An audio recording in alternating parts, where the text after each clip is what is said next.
What's up guys, Houndish here, and today we're jumping in with some updates on the road to Renegades. So Bungie drop a couple of live game updates initially, and with Call to Arms approaching, we get an update on the Lawless vouchers, so these are going to be packages we can use to prepare for the next expansion. Of course there's a live event coming next week, and then we additionally get some story details for Renegades, as well as character teasers, so extra info on some of the characters that we'll meet as part of the expansion, background for the dungeon activity, and there are a handful of other things, so if you guys enjoy the video, be sure to hit subscribe and I can keep you posted with more content, but otherwise, let's get into it.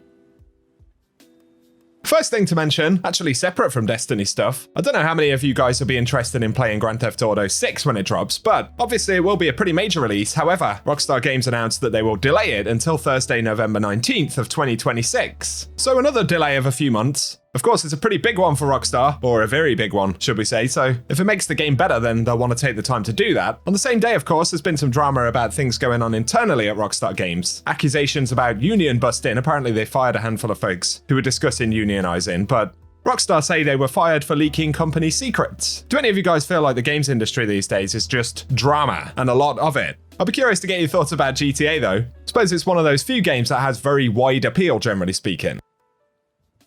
Let's get on to the Destiny stuff. A couple of small updates here. Bungie say due to the Clash playlist not currently being available, we've also completed this week's superfluous seasonal challenge for all players. So there was a challenge to play Clash, but Clash is not a thing. Obviously not ideal, but some free XP there, I guess. We didn't get any other updates regarding sandbox info that Bungie had promised in the previous week's TWID, however, so maybe that's something we'll see next week. In other news, Destiny Bulletin reported Bungie are hit with new allegations in the Destiny 2 Red War lawsuit. This has been going on for a couple of years as a writer who claimed that Bungie had stolen a bunch of their story elements to influence Destiny 2's base story, which always sounded pretty far-fetched. I know there'll be memes about Bungie stealing things, but this one isn't very convincing. They're basically trying to expand that lawsuit to say that the Grimoire anthology also took components from their works. Not entirely easy to understand from the outside, but the general consensus is that this is probably nonsense. Moving away from that though, as Bungie described in the TWID, we are getting the Call to Arms event next week. We've spoken about it previously, so we won't go into a ton of detail, but one new thing that we know about the event is that it will actually get its own title. Kind of a funny one here, it's called Avant-Garde. And so that no longer is just an annoying modifier, but title associated with Call to Arms. Also, it says progress resets at the end of the event, and as other bits of text have kind of referenced, it seems that Bungie plan to bring Call to Arms back at the end of most seasons, but we can see there are 8 triumphs required.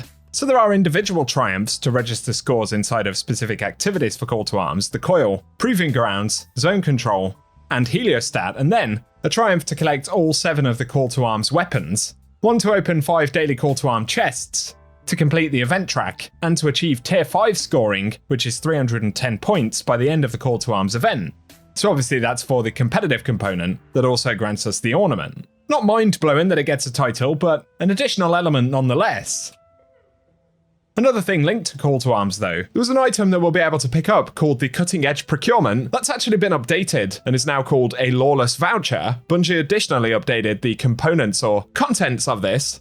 Where it previously said new gear, weapon or armor pieces, it now says tier 3 or higher loot. It also was going to give us unstable cores, that's been swapped for enhancement cores given that Bungie have expunged the unstable cores. On top of that, every 4 of these that we open will grant a consumable guaranteeing a prime engram reward from the next activity completion. Interestingly though, looking further at the description for this in the database, the display string says that it can be opened after the release of the next season or major update. Bungie haven't specifically outlined that in their announcement about it, so I'm not sure if it will actually work that way, but something to be prepared for. It might be that we can stack them up and open them in Renegades. There's also a string that says used before the next Call to Arms event, and it expires when the next event begins, so that would suggest that Bungie will revisit Call to Arms at the end of most seasons.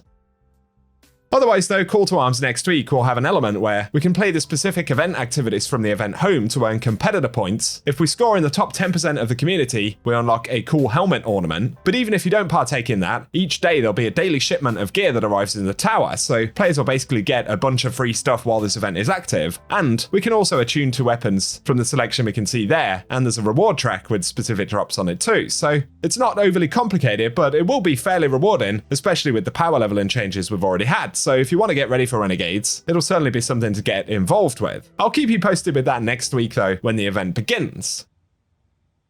Aside from the TWID this week though, Bungie published the Cosplay Cosmodrome announcement for the year, where basically a bunch of established cosplayers are going to recreate Destiny 2 characters, and many of them are going to be for Renegades. There are actually 3 or 4, which are currently redacted in that blog post, so these may be entirely new characters, as it would appear that existing ones, like Eris Morn, were not redacted. So a bit of a teaser for potential new characters there. Otherwise, it further confirms an additional character for Renegades specifically, which is Orna Mahal. There's mention of this in the product pages for Renegades as well, specifically in relation to the dungeon, so join forces with Orna in a new 3-player dungeon to hunt down the acolytes of Dredge and Bale and face deadly defenses in an off-planet dungeon that will challenge even veteran fire teams. Complete the pursuit and forge your own Praxic Blade, a powerful weapon infused by both light and dark. Now, if that's interesting, this may contribute to the fact that many players suspect the lightsaber is actually linked to the dungeon. Bungie have kind of given mixed messages on that, so I think we'll just have to wait and see, but it seems possible this character that we can see is Orna. And going back in Destiny's lore a little bit, she's a known member of the Praxic Order and one of Ikora's hidden. And specifically, she focuses on hunting down Dark Guardians across the system at Ikora's order, so that would line up with us hunting enemies associated with a dredging character. So there are a couple of characters for Renegades. And further descriptions for Renegades, these are interesting because Bungie actually never put them on the Year of Prophecy or Renegades pages of their own, but they're listed on other platforms where you can separately purchase the expansion. So step into the next chapter of the Fate Saga as a new threat rises across Sol. The Drifter pursues a cryptic warning from the Nine about the Baron Imperium's deadly new super weapon, the Nightfall Station. Maybe there'll be some adept weapons in there. Ho ho! Okay, I'll stop.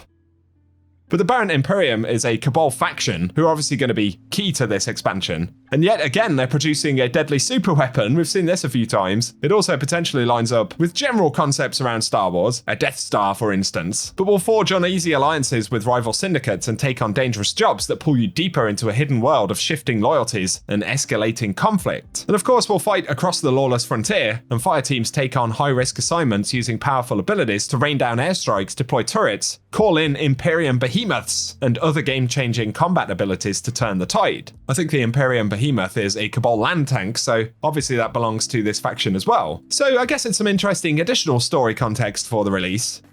But as we said in relation to Renegades reveals, it looks like we'll probably start to get hands-on gameplay in the next couple of weeks. I'm sure Bungie will also give us updates in the blog with changes, so as always I will keep you up to date on those, but for today that's what we have to discuss. So if you found the video interesting, I'd love to get your thoughts on anything we've discussed in the comment section.